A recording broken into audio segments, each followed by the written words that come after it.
मित्रों नमः संस्कृताय। जैसा कि आप जानते हैं, भाषासु मुख्या मधुरा दिव्या गिरवाण वाणी। हम लोग आज इस क्लास के माध्यम से पूरी वर्णमाला को जो है देखेंगे। जो हमने जो है विगत दिनों में 3 दिनों में जो है 3 लेक्चरों में जो हमने जो है पूरी वर्णमाला को देखा था, आज हम उसकी जो है एक महा क्लास चला रहे हैं। मित्रों, आपने संस्कृत वर्णमाला में संस्कृत में 3 त्रिमुनियों को जो है देखा होगा।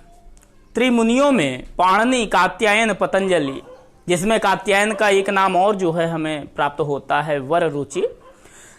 इन त्रिमुनियों को एक ये भी देखा गया है कि उत्तरोत्तर मुनि नाम प्रामाण्यम, अर्थात एक से एक बढ़कर के मुनि जो है हमारे समक्ष आया हुआ है, जिसमें सबसे अग्रणीय हैं महर्षि पाणिनि।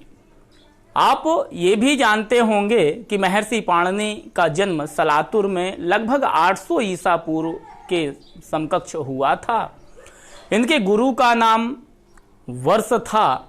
इनकी माता दाक्षी थी, पिता पणिन थे, और इनके एक शिष्य कौत्स का भी वर्णन मिलता है। इनके एक कनिष्ठ जो छोटे भाई थे वह पिंगल आचार्य माने जाते हैं, और ये यास्क जो निरुक्त कार्य हैं यास्क, उनके समकक्ष इनका जो है जन्म माना जाता है।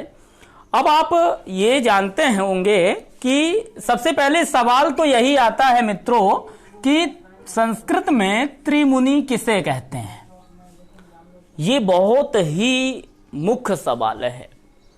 चाहे आप बीए कर रहे हों या आप एमए कर रहे हों या आप किसी भी क्लास में पठन पाठन कर रहे हों, और या कोई जो है प्रतियोगी परीक्षाएं हों, तो उनमें भी कभी कभी सवाल आ जाते हैं कि कौन से इन त्रिमुनियों में सम्मिलित नहीं होते हैं। तो कभी कभी इस प्रकार के सवाल देखने को प्राप्त होते हैं। इसमें आप सभी ये जाने रहिएगा कि त्रिमुनियों में पाणिनि की गणना सबसे पहले की जाती है, दूसरा कात्यायन आते हैं, और तीसरे पतंजलि आते हैं। पाणिनि, कात्यायन, पतंजलि, इन तीनों मुनियों को त्रिमुनि कहा जाता है। अब आप ये भी जानते हैं कि कात्यायन को हम लोग वररुचि भी कहते हैं, वररुचि। अब पाणिनि की बात आती है तो पाणिनि ने एक व्याकरण ग्रंथ का शीर्ष, जो समस्त व्याकरण ग्रंथों का शीर्ष माना जाता है, ऐसी पाणिनि व्याकरण अष्टाध्यायी का निर्माण किया है। अष्टाध्यायी, अष्टाध्यायी का एक नाम और है शब्दानुशासन। शब्दानुशासन के नाम से भी इसको जानते हैं। अब कात्यायन की बात आती है तो कात्यायन ने वार्तिक की रचना की है। पतंजलि ने महाभाष्य लिखा है। यह इन त्रिमुनियों के व्याकरण ग्रंथ हैं, और सभी ने, चाहे वार्तिक हो या महाभाष्य हो, सभी ने जो है अष्टाध्यायी का ही अनुकरण किया है। सबने अष्टाध्यायी में ही अपना भाष्य लिखा, अपने वार्तिक लिखे। और पाणिनि से भी अधिक, भाई पाणिनि से जो सूत्र जो है छूट गए थे, वह कात्यायन ने उन सूत्रों को जो है बताया, उनका जो है वार्तिक लिखा। फिर बाद में पतंजलि आए तो पतंजलि ने अपने शिष्यों को जो है भाष्य पढ़ाया, तो उनके शिष्यों ने ही उनके भाष्य का नाम महाभाष्य दे दिया। महाभाष्य में अब इनकी चर्चा हम लोग जो है क्रमबद्ध तरीके से करेंगे, जिसमें बात आती है अष्टाध्यायी। अष्टाध्यायी को जानने से पहले पाणिनि का कुछ जो है जीवन वृत्त जान लेते हैं। पाणिनि का जो जन्म था, पाणिनि का जन्म 800 ईसा पूर्व में हुआ, और कहां, तो सलातुर में हुआ। सलातुर नाम के गांव में हुआ। अब बात आती है पाणिनि के पिता कौन थे, तो इनके पिता का नाम पणिन था। माता इनकी दाक्षी हुआ करती थी, इसलिए ये जो है दाक्षी पुत्र के नाम से भी जाने जाते हैं। इनके गुरु का नाम वर्ष था, इनके छोटे भाई का नाम पिंगल माना जाता है और इनके एक शिष्य का भी जो है हमें बोध होता है। इनके शिष्य का नाम है कौत्स। ये इतना जो है आप मित्रों जाने रहिएगा।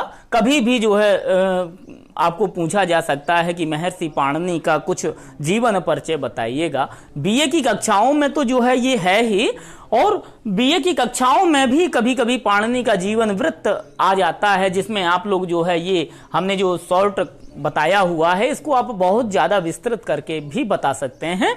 अब बात आती है अष्टाध्यायी की, तो अष्टाध्यायी में चर्चा करते हैं। अष्टाध्यायी में सबसे पहले बात आती है कि अष्टाध्यायी में अध्याय कितने हैं। अष्टाध्यायी उसका नाम ही है अष्ट अध्यायी।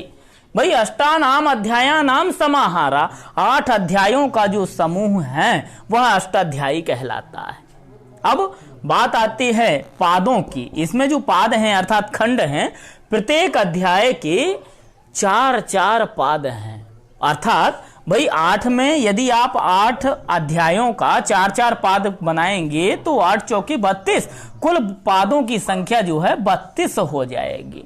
अध्यायों की संख्या 8 है, पादों की संख्या 32 है। और अष्टाध्यायी का प्रथम सूत्र,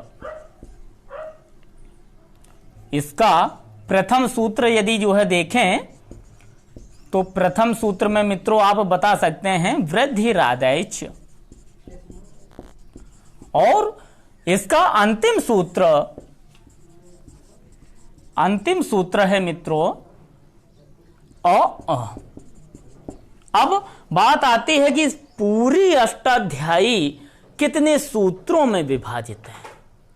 इस पर विद्वानों में बहुत अलग अलग जो है मतभेद दिए गए हैं, और इसमें कोई तो 3992 बताता है, कोई 3978 बताता है। इस प्रकार से बहुत ज्यादा जो है इसमें मतभेद है, लेकिन सभी विद्वानों ने लगभग सूत्रों की संख्या 4000 तय की है। लगभग 4000, ये लगभग में आप इसको बता सकते हैं कि अष्टाध्यायी में लगभग 4000 सूत्र हमें प्राप्त होते हैं। अब बात आती है कात्यायन की, तो कात्यायन ने तो वार्तिक ही लिखा है, उसका जो है व्याख्या की है, और जो सूत्र पाणिनि महोदय के द्वारा जो है छूट गए थे उन सूत्रों को भी पाणिनि ने कात्यायन ने बताया है। अब बात आती है पतंजलि की, तो पतंजलि इसके नाम से भी ऐसा जो है प्रतीत होता है, एक किंवदंती भी इनके जो है नाम से संबंधित है। पतत प्लस अंजलि बराबर पतंजलि, अर्थात जो अंजलि से गिर चुका है, जो अंजलि से गिरा है वह पतंजलि कहलाता है। मित्रों एक आपको जो है किंवदंती बताते हैं। एक किंवदंती में कहा गया कि महर्षि महर्षि पतंजलि ये शेषनाग का अवतार हुआ करते थे। अब भगवान विष्णु अपनी शेषनाग की सैया में जो है लेटे हुए थे, उसी समय भगवान शंकर का तांडव नृत्य हुआ, जिसको ये देख करके मग्न हो गए। और मग्न होने के बाद जब जो है इनका शरीर पुलकित हो उठा, अर्थात जो है बड़ा होने लगा, तब शेषनाग ने ही प्रभु से ये जो है कहा कि प्रभु शायद मेरी परीक्षा लेना चाहते हो। तब शेषनाग ने जो है कह दिया कि प्रभु ऐसा क्या हुआ कि जो आप अपना जो है शरीर इतना वृद्धि को प्राप्त करते जा रहे हैं। इस प्रकार से भगवान विष्णु ने कहा कि देखो मैं भगवान शंकर का तांडव नृत्य देख रहा हूं, इसलिए मेरा शरीर पुलकित हो उठा। तो शेषनाग ने भी अपनी जो है आशा दर्शाई, अपनी इच्छा प्रदर्शित की उनके समक्ष, और कहा कि प्रभु मैं भी जो है एक बार उनका तांडव नृत्य देखने का इच्छुक हूं, इसलिए मुझे जो है आज्ञा दें। तो शेषनाग ने उनसे जो है इस प्रकार से कहा, तो भगवान विष्णु ने उनको आशीर्वाद दिया और कहा कि उसके लिए आपको पृथ्वी में जन्म लेना पड़ेगा। तब उन्होंने पृथ्वी में जो है जन्म लिया था। और पृथ्वी में जन्म कैसा, एक महिला यमुना नदी के तट पर जो है पुत्र की आशा लेकर के सूर्य को अर्घ्य दे रही थी। तभी शेषनाग ने देखा तो जाना कि अरे मैं तो इसी महिला का ही पुत्र बनूंगा, इसी माता का ही पुत्र बनूंगा, बनूंगा। तो उस महिला ऐसी अंजलि से जो है सूर्य को अर्घ दे रही थी, आंखें बंद किए हुए थी। उसी समय जो है शेषनाग ने अपने छोटे से रूप में उनकी अंजलि में जाकर के जा गिरे, और जैसे ही उस महिला ने जो है सूर्य को अर्घ दिया, उसी समय वो भी गिर गए। तो उस महिला ने जब देखा तो उसका नाम पतंजलि रखा। ऐसा जो है हमें किंवदंतियों के माध्यम से ज्ञात होता है। तो ये अपने जो है शिष्यों को महाभाष्य का ज्ञान दिया करते थे, भाष्य बताया करते थे। तो लोगों ने ही उनके जो है भाष्य का नाम महाभाष्य कर दिया और कह दिया। और पतंजलि के महाभाष्य में हमें 85 आहनिक प्राप्त होते हैं। इसमें से 84 तो मूल हैं, लेकिन एक जो उसकी भूमिका के रूप में है, उसको जो है पस्प साहनिक नाम का जो है एक खंड बताया गया, जिसमें उसकी भूमिका बताई गई है, शब्द अनुशासन बताया गया है। तो मित्रों, इसमें जो है 85 आहनिक हैं। आहनिक से तात्पर्य आप ये जान सकते हैं, आहनिक का तात्पर्य है कि एक दिन में पढ़ने वाला भाग, पढ़ने पढ़ाने वाला भाग। जब पतंजलि हुए थे उस समय पतंजलि जो एक दिन में पढ़ा दिया करते थे, उसको एक आहनिक माना गया। ऐसे 85 दिनों में उन्होंने जो है अपने शिष्यों को ज्ञान दिया, तो ये 85 आहनिक हुए।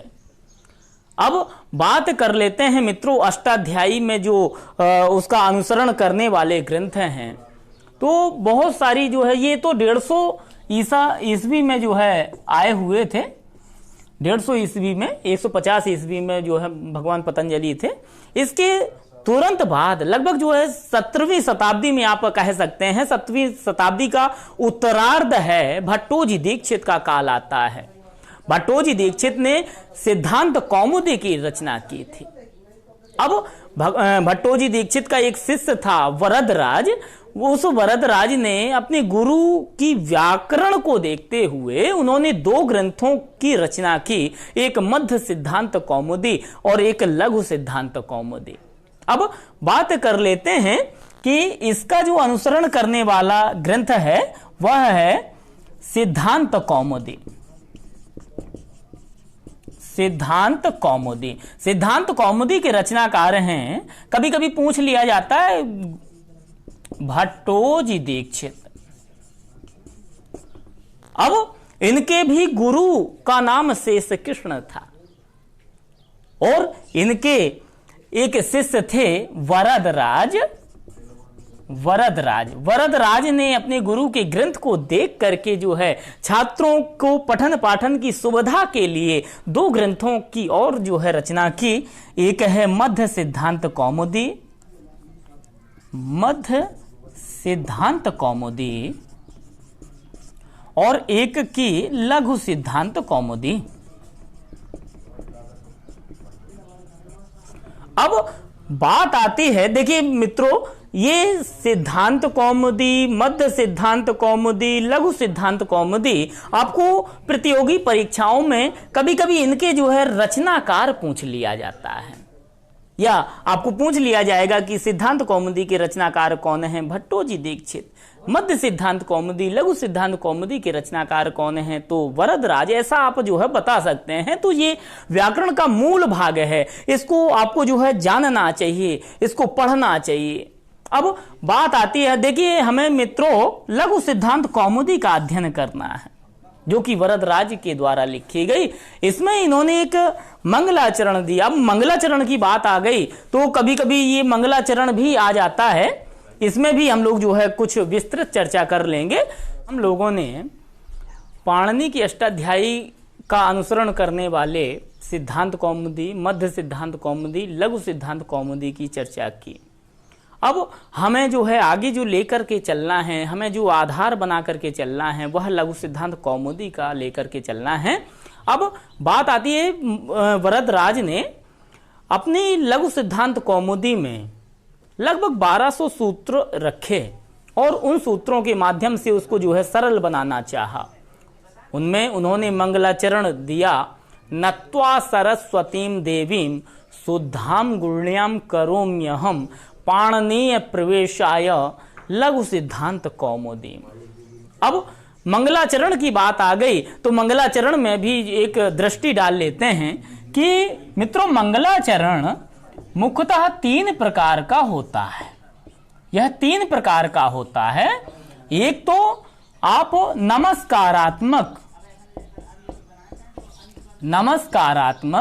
एक आशीर्वादात्मक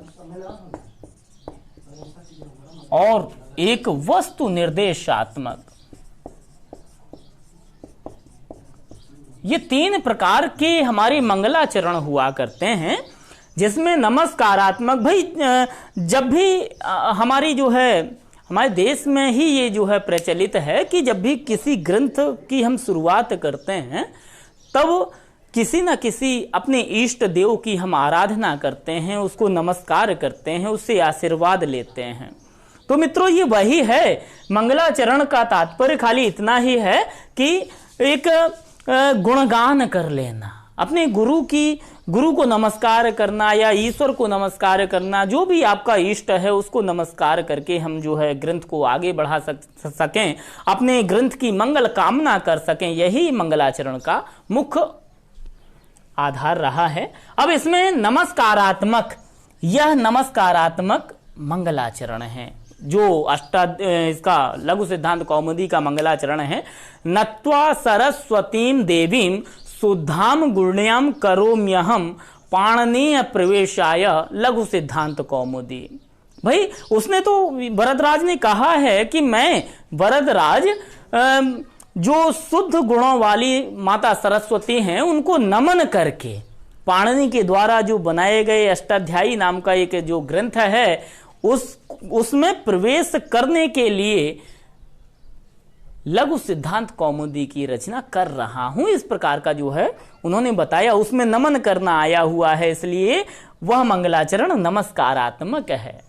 अब बात कर लेते हैं आशीर्वादात्मक की, जिसमें वह ग्रंथ जिसमें किसी से आशीर्वाद लेकर के जो है ग्रंथ आगे बढ़ाया जाए। जैसे महाकवि कालिदास का अभिज्ञान शाकुंतलम है, या सृष्टि सृष्टुराद्या वहति विधिहुतम या हविर्या च होत्री, ये द्वे कालम विधत्ताः श्रुति विषय गुणा या स्थिता व्याप्य विश्वम, या माहु सर्वबीजो प्रकृतितया प्राणिनः प्राणवन्ता, प्रत्यक्षाभिप्रपन्नः तनुभिरवतु वह ताभिरष्टाभिरीशः। इसमें जो मित्रों वह ताभिरष्टाभिरीशः यह जो है पद आए हुए हैं, यह बताते हैं कि यह मंगलाचरण हमारा आशीर्वादात्मक है। अब बात कर लेते हैं वस्तु निर्देशात्मक में, वह मंगलाचरण जिसमें सीधे सीधे ही कथा में प्रवेश कर लिया जाता है, जिसमें किसी को नमस्कार नहीं किया जाता, जिसमें आशीर्वाद नहीं दिया जाता, उसमें जो सीधे ही कथा वस्तु में प्रवेश कर लिया जाता है वह वस्तु निर्देशात्मक मंगलाचरण कहलाता है। और जैसा कि हमारे किराता अर्जुनीयम में जो पहला मंगलाचरण है, श्रेया कुरुणाम अधिपश्य पालनीम प्रजा सुवृत्तिम यम युक्त वेदितुम, इस प्रकार का जो है मंगलाचरण हमारा वस्तु निर्देशात्मक मंगलाचरण कहलाता है। अब बात करते हैं मित्रों कि लघु सिद्धांत कौमुदी के मंगलाचरण के बाद जो आता है वह भगवान शंकर के द्वारा प्रयुक्त 14 सूत्र आते हैं। उन 14 सूत्रों में बताया गया और कई प्रकार की किंवदंतियां भी इसमें जो है शामिल हैं। माना जाता है कि भगवान शंकर ने डमरू बजा करके वह 14 सूत्र भगवान पाणिनि को दिए थे। अब उसमें बात करते हैं, उन्होंने लिखा भी कवियों ने कि नृत्ताव शाने नटराज राजौ ननाद ढक्काम नौपंच वारम ऊर्धर्तु कामः शनकादि सिद्धांत एतद विमर्शे शिव सूत्र जालम।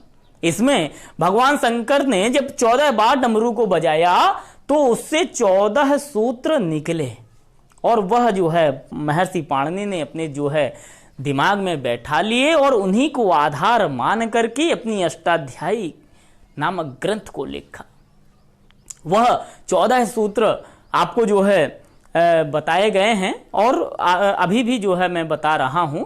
अयुण रेलृक एओंग आयोच हयवरट लण यम गणनम झभय घड धश जबगड़ दश खप छठत चट तव कपय सससर हल। यह 14 सूत्र हैं। इनसे 42 प्रत्याहारों का निर्माण होता है। 42 प्रत्याहारों का निर्माण होता है। और लेकिन इसमें कुल वर्णों की जो संख्या बताई गई है वह देखिए 9 तो स्वर बताए गए हैं, 33 व्यंजन बताए गए हैं। हकार की 2 बार आवृत्ति हुई है इसलिए उसको जो है नहीं गिना है। 9 और 33 को यदि आप जोड़ेंगे तो 42 ही वर्ण निकलेंगे। यह संस्कृत देखिए जो संस्कृत है उसका नाम ही इस प्रकार से है। इसमें सम क्र में उक्त प्रत्यय लगा हुआ है तब जाकर के संस्कृत पद की जो है सिद्धि हुई है। संस्कृत का जैसा जो है अर्थ है वैसा देश की किसी भी भाषा का जो है अर्थ नहीं आपको प्राप्त होगा। संस्कार की हुई भाषा जो बिल्कुल निश्चल है, ऐसी जो है भाषा जिसमें जो है व्याकरण की शुद्धि है, वह जो है भाषा का नाम हमारा जो है संस्कृत है। और संस्कृत में जो क्रय धातु आई हुई है वह क्रय धातु अनेकों अनेक क्रियाओं को बनाने वाली है।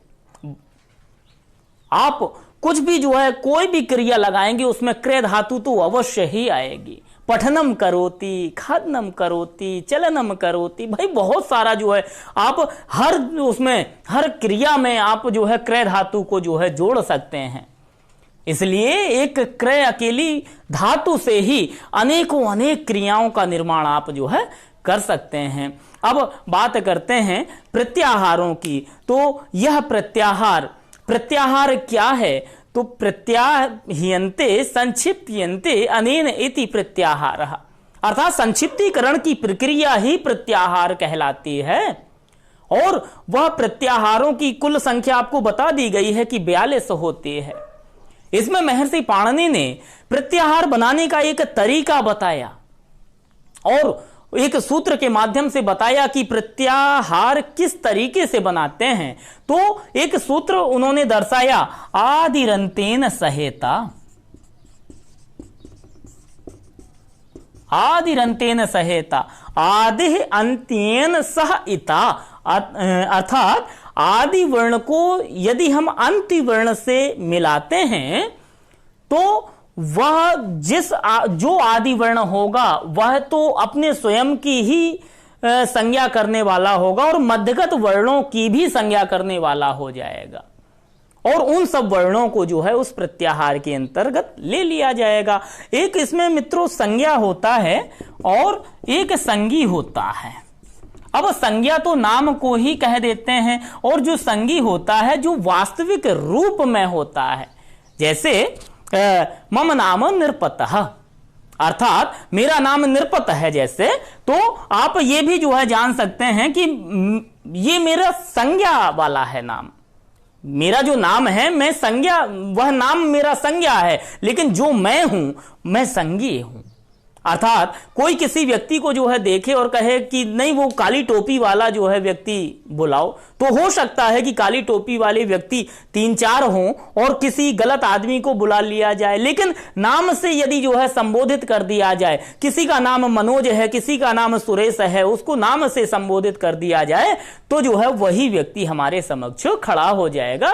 ये हमारा संज्ञा व संगी कहा जाता है। अब आदि और अंत्य वर्ण को मिलाने से हमारा प्रत्याहार बन जाता है। अब आप ये भी जानते हैं कि उन 14 सूत्रों में जो प्रत्याहार हुआ करते हैं, उन प्रत्याहारों में जैसे आपने पहला जो है देखा आ ई उ ण, इस प्रकार से री री क, इस प्रकार से जो है ये 2 सूत्र के माध्यम से आपको बता रहा हूं। इसमें ये जो वर्ण हैं ये तो सूत्र कहे जाते हैं, क्योंकि इनमें जो है हलंत नहीं लगी है, ये पूर्ण वर्ण कहलाते हैं। अब इसमें जो हलंत लगा दी गई है ये प्रत्याहारों के निर्माण के लिए लगाई गई है। अब एक आप सूत्र लेंगे, एक सूत्रांत लेंगे, अर्थात इनको इत संज्ञक कह सकते हैं। इनका एक नाम इत संज्ञक भी है। अब हमने एक नाम कह दिया इत संज्ञक, तो अर्थात ये संज्ञा तो इत संज्ञक हो गई, लेकिन संगी जो कहेंगे वो इनको कहेंगे ऋण का, आगे आएंगे तो च आएगा, फिर जो है बहुत से ऐसे जो है जो 14 सूत्र हैं, तो 14 सूत्र के लास्ट वाला जो वर्ण है वह संगी कहलाएगा। अब बात कर लेते हैं इसमें कि ये वर्ण यदि इन वर्णों से मिलाएंगे, आदिरंतेन सहेता कहा, तो आदिरंतेन सहेता अर्थात इस वर्ण को यदि हम इस वर्ण से मिलाएंगे तो अण प्रत्याहार बन जाएगा। अण प्रत्याहार में यदि बात कर लें कि कुल कितने वर्ण सम्मिलित होंगे, तो आप बता सकते हैं आ ई उ, अर्थात यही तो जो है आदिरंतेन सहेता है। आदिरंतेन सहेता की सही व्याख्या आपकी यही है कि जब हम आदि वर्ण अर्थात वह अपने जिस वर्ण से आपने जो है उठाया है, तो वह वर्ण तो अपनी संज्ञा करने वाला होगा ही, साथ में मध्यगत वर्णों की भी संज्ञा करने वाला हो जाएगा। यह प्रत्याहार है। इसमें मित्रों आपको जो है कुछ मुख्य प्रत्याहारों को पढ़ना चाहिए, जैसे कि एक सभी स्वर वाला एक प्रत्याहार आता है। सभी स्वर यदि पूछ लिया जाए कि सभी स्वर किस प्रत्याहार में आते हैं, तो मित्रों आप बता सकते हैं अच प्रत्याहार। सभी व्यंजन किस प्रत्याहार में आते हैं, तो आप बता सकते हैं हल प्रत्याहार। सभी या व राला अर्थात अंतस्थ व्यंजन किस प्रत्याहार में आते हैं, तो यण प्रत्याहार बता सकते हैं। ऊष्म वर्ण का सल प्रत्याहार बता सकते हैं। प्रत्येक वर्ग का पंचम अक्षर यम प्रत्याहार में बता सकते हैं। समस्त वर्गों के चतुर्थ वर्ण का एक प्रत्याहार है जो कि झस प्रत्याहार बता सकते हैं। तृतीय वर्ण का जस प्रत्याहार बता सकते हैं। प्रथम वर्ण का चय प्रत्याहार बता सकते हैं। और आप ह्रस्व वर्णों का एक प्रत्याहार बनाएंगे जो कि अक के नाम से जाना जाएगा। इस प्रकार से आप बहुत सारे इतने जो है 42 प्रत्याहारों का निर्माण आप कर सकते हैं। अब बात आती है कि इन प्रत्याहारों में कब 2 बार प्रयुक्त वर्ण कौन सा है। 2 बार प्रयुक्त वर्ण एक हा है, एक ऋणा है। ये मैंने अपने पहले वाले वीडियो में ही बता दिया था। हा और ऋणा का प्रयोग 2 बार किया गया है। और हकार द्वित्व की स्थिति तो बहुत जो है बड़ी है। इसको जो है कभी और जो है मैं बताऊंगा कि हा का प्रयोग 2 बार क्यों किया गया। इसके 8 जो है कारक हैं, अर्थात 8 कारणों के माध्यम से यह हा आपका जो है 2 बार प्रयुक्त हुआ। इसमें अब बात आती है, बात तो ये भी आती है कि स्वरों की संख्या कितनी है, तो स्वरों की संख्या आप 9 बताइए। व्यंजन की संख्या कितनी है, व्यंजन की संख्या आप 33 बताइए। अब इसकी वर्णमाला में हम लोग जो है चर्चा कर लेते हैं।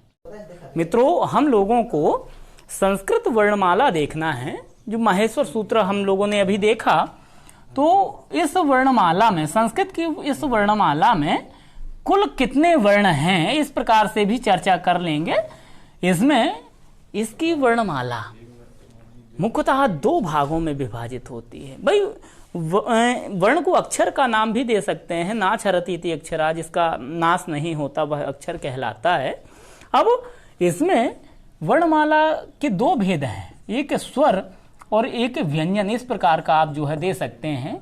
व्यंजन को आप हल का नाम दे सकते हैं, स्वर को आप अच का नाम दे सकते हैं, क्योंकि अभी आपने प्रत्याहारों में देखा कि स्वर अच प्रत्याहार में सभी स्वर आ जाते हैं, हल में सभी व्यंजन आ जाते हैं।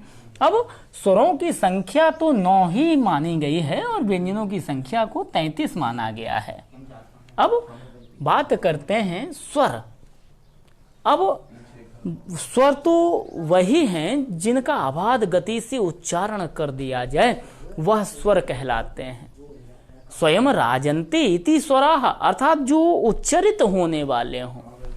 अब स्वरों को हमने 3 भागों में विभाजित किया, एक ह्रस्व, दूसरा दीर्घ, तीसरा पिलुत। 3 भागों में हमने विभाजित कर दिया। ह्रस्व 1 मात्रिक स्वर कहलाते हैं, दीर्घ 2 मात्राओं वाले स्वर कहलाते हैं और प्लुत 3 मात्राओं वाले स्वर कहलाते हैं। अब ह्रस्व स्वर क्या हैं, इनकी बात कर लेते हैं। तो इसमें आ, ई, उ, री, लृ, यह 5 स्वर हमारे ह्रस्व स्वर कहलाते हैं। अब मित्रों ये भी आपको जो है जानना चाहिए कि इनसे कितने सवाल बन सकते हैं। एक सवाल तो ये ह्रस्व हैं, एक सवाल ये भी बनेगा कि यह पांचों वर्ण या पांचों स्वर किस प्रत्याहार में आते हैं। तो मित्रों आप बता सकते हैं कि अक प्रत्याहार में ये पांचों वर्ण आ जाते हैं। अब एक सवाल ये भी बनेगा कि अ ई उ री इन चारों का दीर्घ होता है। देखिए ना, आ का बड़ा आ, ई का बड़ी ई, ऊ का बड़ा ऊ, री का बड़ा री, ये दीर्घ हो गया ना, खाली मात्रा ही तो बड़ी हुई है। अब इसका तो दीर्घ नहीं होता, तो ये भी आपके सामने एक सवाल हो जाएगा कि किस वर्ण का दीर्घ नहीं होता। तो आप बता सकते हैं कि री वर्ण का दीर्घ नहीं होता, दीर्घ नहीं होता। अब बात ये भी आती है कि मूल स्वर किसे कहते हैं। तो मूल स्वर हमारे 5 हैं, इनको आप मूल स्वर का नाम दे सकते हैं। अब बात आती है दीर्घ की, जो 2 मात्राओं वाले हैं। आ से ई को मिलाएंगे तो ई का निर्माण होगा, आ से ऊ को मिलाएंगे तो ऊ का निर्माण होगा। ये दोनों गुण संधि के माध्यम से हो जाते हैं। अब आ से ए को मिलाएंगे तो अ का निर्माण होगा, आ से इसको ओ को मिलाएंगे तो औ का निर्माण होगा। ये दोनों वृद्धि संधि के माध्यम से हो जाते हैं।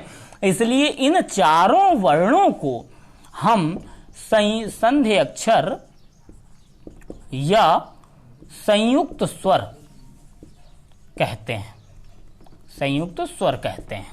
ये तो मित्रों आपको समझ में आया होगा कि ह्रस्व वर्ण 5 हुआ करते हैं, दीर्घ वर्ण जो हैं हमारे ये हैं। अब बात कर लेते हैं पिलुत की। 3 मात्राओं वाला पिलुत होता है, इस प्रकार का जो है इसका चिन्ह होता है। कभी कभी ये अवग्रह नामक चिन्ह के माध्यम से भी दर्शा दिया जाता है। कभी कभी आपने ओम का उच्चारण किया होगा तो इस प्रकार से ओम लिखा हुआ देखा होगा। तो ओ का उच्चारण 3 गुना करिए, तब जाकर के ये जो है आपका पिलुत हो पाएगा। पिलुत का तात्पर्य ऐसा भी है, पिलुत को गिना नहीं जाता, ये हर स्वर अर्थात 9 स्वर हैं हमारे, तो 9 स्वरों का ही पिलुत हो जाता है। अब ये तो हो गए स्वर। व्यंजन की बात आती है, व्यंजन के भी 3 भेद होते हैं। एक स्पर्श, दूसरा अंतस्थ, तीसरा ऊष्म। स्पर्श व्यंजन की संख्या 25 है, अंतस्थ 4 हैं, ऊष्म भी 4 हैं। अब इसमें आपने देखा होगा कादयो मावसाना स्पर्शाहा, कादयो मावसाना स्पर्शाहा, अर्थात का से लेकर के मां तक के वर्ण आपके स्पर्श व्यंजन कहलाते हैं। ये 5 वर्गों में विभाजित होते हैं, 5 वर्गों में। ऐसा भी सवाल आ जाता है कि वर्गों की संख्या कितनी है, तो 5। कौन? कावर्ग, चावर्ग, टावर्ग, तावर्ग और पावर्ग। यह जो हमारे मित्रों 5 वर्ग हुआ करते हैं, प्रत्येक वर्ग में 5-5 अक्षर। जैसे कावर्ग में का खा गा घ अंग, चावर्ग में चा छा जा झा या, टावर्ग में टा ठा डा ढाणा, तावर्ग में ता था दा धा ना, पावर्ग में पा फा बा भा मा। अंतस्थ में आते हैं, इसका परिभाषा है यणो अंतस्थः, अर्थात यण प्रत्याहार को अंतस्थ कहते हैं। भाई यण प्रत्याहार में या व रा ला यह 4 वर्ण आते हैं। इनको जो है स्वरों के माध्यम से 2 स्वरों के मेल से बनाते हैं, इसलिए इसका एक नाम है अर्धस्वर।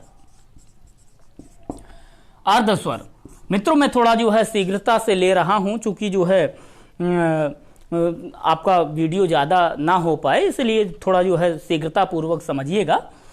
इसमें ऊष्म व्यंजन की संख्या 4 है। इसका जो है एक सूत्र बताया गया, सलो ऊष्माणः, सलो ऊष्माणः। सल प्रत्याहार को ऊष्म की श्रेणी में कहते हैं। इसको जो है स, श, स, ह, यह 4 वर्ण आपके जो है ऊष्म कहे जाते हैं। इसको आप तालव्य के नाम से जानते हैं, इसको मूर्धन्य के नाम से जानते हैं, इसको दंत के नाम से भी जानते हैं। ये सा का विभाजन करने वाला है। अब बात कर लेते हैं मित्रों कि हमारे अयोगवाह कितने हैं। कभी कभी तो सवाल ये भी बन जाता है कि अयोगवाहों की कुल संख्या अभी यूपी टेट में आया कि अयोगवाहों की कुल संख्या कितनी है, तो 4 बताइए आप। इसमें 4 में कौन कौन सम्मिलित है ये आपको जो है देखना चाहिए। एक तो अनुस्वार, दूसरा विसर्ग, एक है उपपद्यमानीय और एक है जिहामूलीय। जिहामूलीय, अब अनुस्वार आप जानते हैं कि ऊपर अनुस्वार लगा दिया जाता है, वही अनुस्वार है। विसर्ग 2 बिंदी लगा दी जाती हैं तो यह विसर्ग हो जाता है।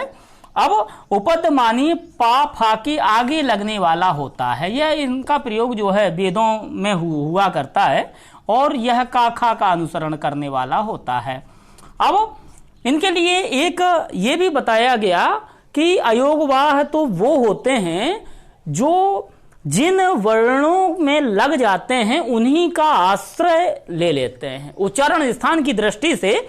जैसे हम जो है आपको ये बताएं कि जैसे कह, इस प्रकार से आपको बता दिया जाए तो विसर्ग हमने का में लगाया है, इसलिए अकोह विसर्जनीया नाम कंठः। यदि आप कभी जो है चा में लगा दें इसको तो ये इचु ऐसा नाम तालु हो जाएगा, अर्थात विसर्ग का उच्चारण स्थान तालु हो जाएगा। तो ये अपने अपने वर्ण के अनुसार ही हुआ करते हैं। अब मित्रों ये तो हो गई हमारी जो है वर्णमाला। अब 3 संयुक्त व्यंजन भी होते हैं, छा त्रा ज्ञा। अब छा छत्री आप जानते हैं कि का शा के मेल से मिलकर के बनता है, त्रा हमारा ता रा के मेल से मिलकर के बनता है, ज्ञा जा और इया के मेल से मिलकर के बनता है। अब मित्रों हमारा जो है एक टॉपिक है उच्चारण स्थान का। तो ये उच्चारण स्थान है क्या, तो उच्चारण स्थानों की कुल संख्या महर्षि पाणिनि ने 8 बताई है। कंठ, मूर्धा, तालु, दंत, ओष्ठ और एक उर दे दिया है और एक नासिका दे दिया है। इस प्रकार से उन्होंने 8 उच्चारण स्थानों को बताया है। अब उन 8 उच्चारण स्थानों में हम कुछ जो है सूत्रों में उसका जो है बखान करेंगे, जिसको जो है आप ध्यान से देखें। हम लोगों ने अभी संस्कृत की वर्णमाला को देखा, अब बात आती है उच्चारण स्थान की। तो उच्चारण स्थानों की कभी आपको जो है संख्या आ जाए कि उच्चारण स्थान कुल कितने होते हैं, तो उनको जो है आप 8 बताइएगा। अब एक चर्चा और कर लेते हैं कि किन वर्णों का कौन सा उच्चारण स्थान है। मैं सूत्रों के माध्यम से आपको जो है समझा रहा हूं, इसको जो है थोड़ा देखें। एक सूत्र है आकोह विसर्जनीया नाम कंठः।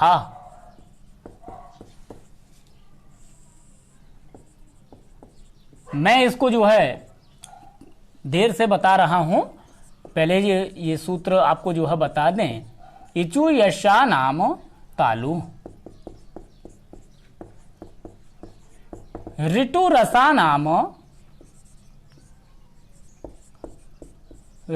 रसा नाम मूर्धा। एक है ऋतुलसा नाम दंतः, एक उपोपद्यमानीया नाम ओष्ठौ, एक है यमगणना नाम नासिका। अगला है ए दैतोः कंठ तालु, एक है ओ दौतो कंठोष्ठम और अगला है वकारस्य दंतोष्ठम। अब मित्रों अब आपको जो है थोड़ा सा सूत्र में जो है ध्यान देना चाहिए। अब इन सूत्रों में इस प्रकार से आप देखिएगा कि आप उच्चारण स्थानों की संख्या तो 8 बताइएगा। अब इसमें कह रहा है आकोह विसर्जनीया नाम कंठः। आपने महर्षि पाणिनि का एक सूत्र देखा होगा, उसमें जो है एक कहा गया है, एक सूत्र के माध्यम से आपको जो है बता रहे हैं। कु चु टू तु पु एते उदिता। ये जो कु चू टू, देखिए कु चू टू तू पू, अर्थात इनको उदित कहा जाता है और ये पूरे वर्ग के बोधक होते हैं। अब इसमें जो अकुह कहा गया है ना, इसमें आप बता सकते हैं मित्रों कि आ का कु का मतलब का वर्ग है और हा भी दिया है तो हा को लिखिएगा और विसर्जनी का तात्पर्य है विसर्गों से। इतने वर्णों का उच्चारण स्थान कंठ है, कंठ अर्थात गला। अब दूसरा है इचु यशा नाम तालुहु। इचु यशा नाम में ई आया तो ई लिखिएगा, चू आया तो चा वर्ग बताइएगा, या है और शा, इतने वर्णों का उच्चारण स्थान हमारा तालु है। जब जीवा ऊपर वाले भाग से स्पर्श करने लग जाए तो उसको तालु कहा जाता है। अब बात आती है ऋतु रसानाम मूर्धा की, तो इसमें भी आप सरलता पूर्वक निकाल सकते हैं। री टू का तात्पर्य टावर्ग, रा और शा, ये इतने वर्णों का उच्चारण स्थान हमारा मूर्धा है। ऋतु लसानाम दंता, इसमें लृ दिया हुआ है, तावर्ग दिया हुआ है, ला दिया है और सा दिया है। इतने वर्णों का उच्चारण स्थान हम जो है दंत, जब जिह्वा हमारी दंत को स्पर्श करने लग जाए तो जो है उसको दंत स्थान माना जाता है। अगला है मित्रों उपपद्यमानीया नाम ओष्ठौ। पू का तात्पर्य है पावर्ग से और उपद्यमानी जो आपने पाफा का आश्रय लेने वाले जो है देखे थे, पाफा अर्थात उपद्यमानी। अब यम गणना नाम नासिका, यम गणना नाम अर्थात पंचम अक्षर। भाई इसमें प्रत्येक वर्ग के पंचम अक्षर को हम नासिका स्थान वाला मानते हैं। ए दैतो कंठ तालु, ए और अय का उच्चारण स्थान कंठ तालु है, कंठ है और तालु, चूंकि आप जानते हैं कि ए हमारा दो वर्णों के मेल से मिलकर के बना है, आ और ई। जब आ कंठ है, ई तालु है, तो ये भी तो कंठ तालु होगा ना। इस प्रकार से आप अनुमान लगा सकते हैं। ओ दौतो कंठोष्ठम में ओ व औ, इसमें ओ औ आ जाएंगे। ऐसा आप ओ को भी निकाल सकते हैं। ओ दो वर्णों के मेल से आ और ऊ के मेल से बनता है, तो आ का उच्चारण स्थान कंठ है, ऊ का ओष्ठ है, इसलिए ये कंठोष्ठ वाला हो जाएगा। अब एक है सूत्र आपका वकारस्य दंतोष्ठम, अर्थात व, इसमें व को दंतोष्ठ कहा गया है। दंत भी उच्चारण स्थान है इसका और ओष्ठ भी उच्चारण स्थान है। तो मित्रों ये हमारा उच्चारण स्थान था। अब हम चर्चा कर लेते हैं प्रयत्नों की कि प्रयत्न क्या है। हम लोगों ने अभी उच्चारण स्थानों को देखा। अब उच्चारण स्थानों में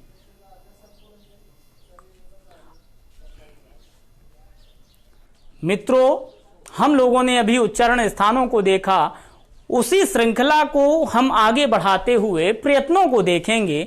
तो इसमें आप देखिएगा कि प्रयत्न क्या है। तो प्रकृष्टो यत्नः इति प्रयत्नः, अर्थात विशेष प्रकार का जो परिश्रम है वह प्रयत्न कहलाता है और वह प्रयत्न द्विविधा अस्ति, अर्थात दो प्रकार का होता है। एक आभ्यंतर और दूसरा प्रयत्न होता है बाह्य।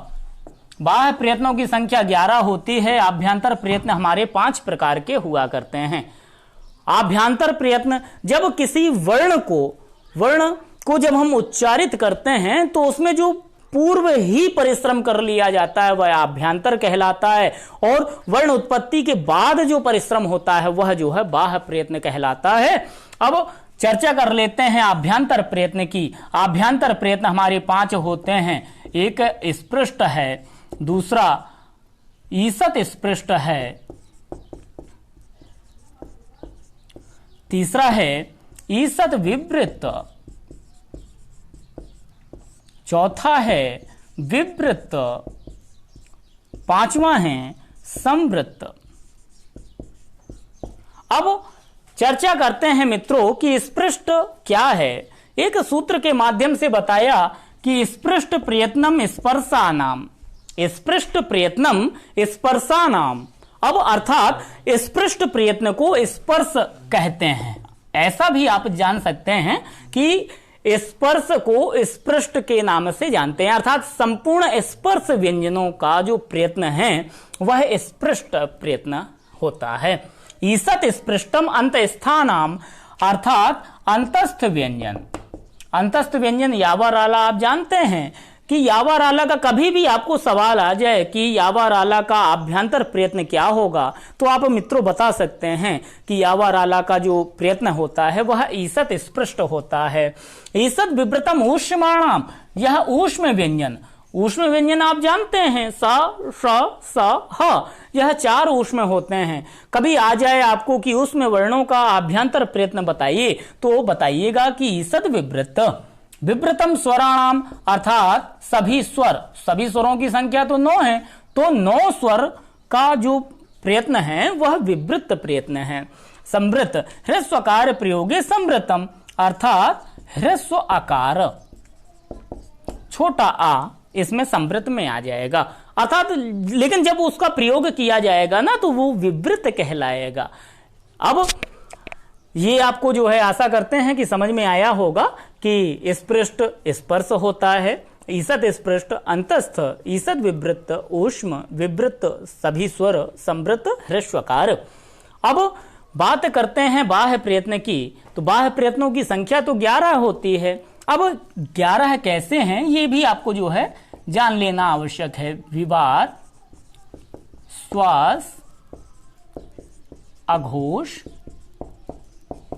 संवार, नाद, घोष, अल्प प्राण, महाप्राण, उदात्त, अनुदात्त, स्वरित।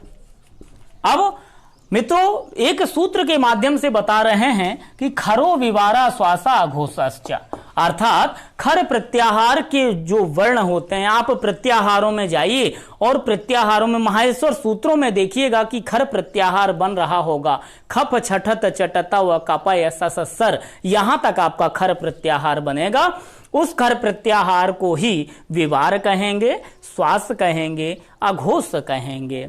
दूसरा हसो संवारा नादा घोषश्च, हस प्रत्याहार। हस प्रत्याहार को भी आप वहीं से देख सकते हैं, ये प्रत्याहार है। हय वरट लण यम गणनम झभें घड धश जब गण दश, इतना जो है आपका हस प्रत्याहार में आएगा। हस प्रत्याहार के वर्ण ही संवार, नाद, घोष, ये तीनों जो है कहे जाएंगे। अल्प प्राण के लिए बताया कि वर्गाणाम प्रथम तृतीय पंचम यणश्च अल्प प्राणः, अर्थात प्रत्येक वर्ग के प्रथम, तृतीय, पंचम और या व राला, इतने वर्ण हमारे जो है अल्प प्राण की कोटि में आते हैं।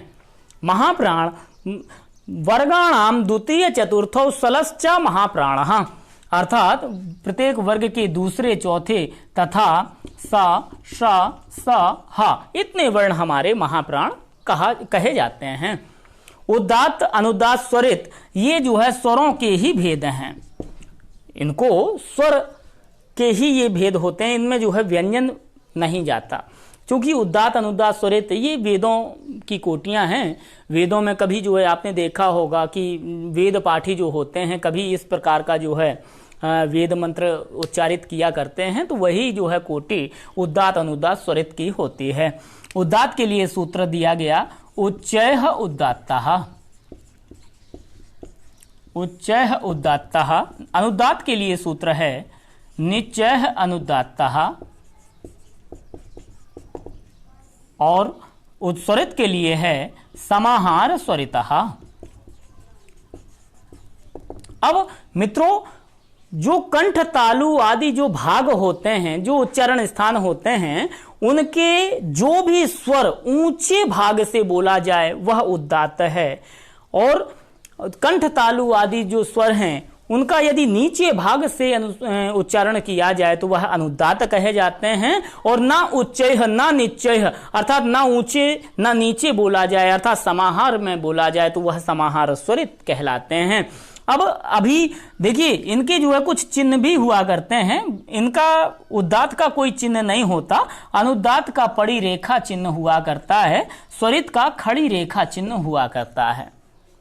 तो मित्रों ये हमारा जो है बाह्य प्रयत्न है, आप अच्छे से याद रख लीजिए, क्योंकि ये प्रतियोगी परीक्षाओं में बहुत ज़्यादा आते हैं, चाहे वह यूपी टेट हो, चाहे हरियाणा का टेट हो, चाहे जहाँ का भी टेट हो। ये प्रथम टॉपिक वर्णमाला से तो सवाल आते ही आते हैं, आप चाहे जिस टेट में देखिएगा। तो मित्रों, आशा करते हैं कि ये आपको जो है वीडियो पसंद आई होगी। यदि आपको जो है पसंद आई है तो इसको जो है शेयर करें,